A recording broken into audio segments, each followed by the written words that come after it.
Salutare prieteni și bine v-am găsit la un nou miniserial din fenomene misterioase. Hai să auzim ce se mai spune. În ultimii ani, știri tulburătoare despre descoperirea unui vortex spațiu-temporal în Antarctica au răzbătut în presa din Statele Unite, deși informația a fost rapid cenzurată de armata americană. S-a aflat că americanii au început în secret excavarea cu dispozitive super tehnologice a locului acestei descoperiri senzaționale.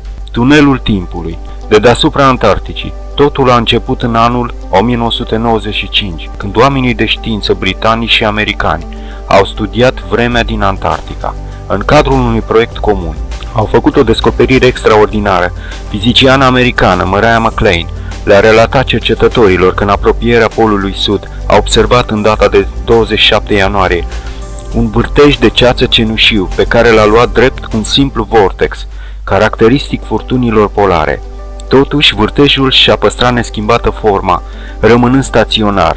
S-a decis cercetarea fenomenului, fiind lansat în acest scop un balon meteorologic, dotat cu echipamente de măsurare a vitezei, a vântului și a temperaturii și a umidității. Balonul s-a ridicat și brusc a dispărut în ceață. După un timp, cercetătorii au readus balonul la sol cu ajutorul frânghiei legate în prealabil de acesta. Surprinderea a venit în măsurătorile citite pe aparate. Ceasul balonului indică data de 27 ianuarie 1965, dată situată în timp cu 30 de ani în urmă. Experimentul a fost repetat de câteva ore, după ce savanții s-au asigurat că echipamentul balonului este în stare bună de funcționare. De fiecare dată ceasul indică o dată cu 30 de ani în urmă.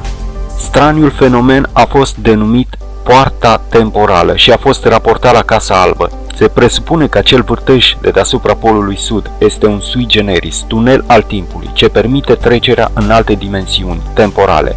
Există voci care susțin că s-au demarat în secret programe de cercetare a posibilităților de realizare de călătorie în timp, programe ce sunt controlate de către CIA și FBI.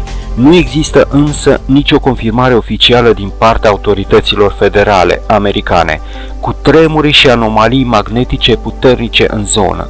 În anul 2001, în timpul iernii australiene, o urgență medicală a forțat o evacuare de personal de la bazele din Antarctica. Primul eveniment de acest gen, ce a avut loc în plină iarnă polară, tot atunci întreaga regiune a fost zguduită de un cutremur neobișnuit de puternic. Seismologii au localizat epicentrul la o adâncime ce corespunde cu ceea ce unei bizare structuri îngropate sub gheață. Descoperită ulterior, un alt eveniment important al anului 2001 a fost apariția unei anomalii magnetice puternice în acea zonă, care s-a întins până în vecinătatea bazei rusești Vostok din Antarctica.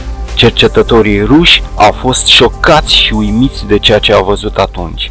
Vostok Station, institut de cercetare în Antarctica. Spațiu Vostok este o stație rusă de cercetare în Antarctica, polul sud, cu cea mai scăzută temperatură măsurată de până la minus 89,2 grade Celsius. Cercetarea include foratul gheții și magnetometria. Până la urmă, toate acestea rămân un mister. Oare va exista o asemenea posibilitate de călătorie în timp? Poate că da. Eu vă mulțumesc frumos pentru atenția cu care ne-ați urmărit și vă invit să urmăriți alte și alte episoade din fenomene misterioase.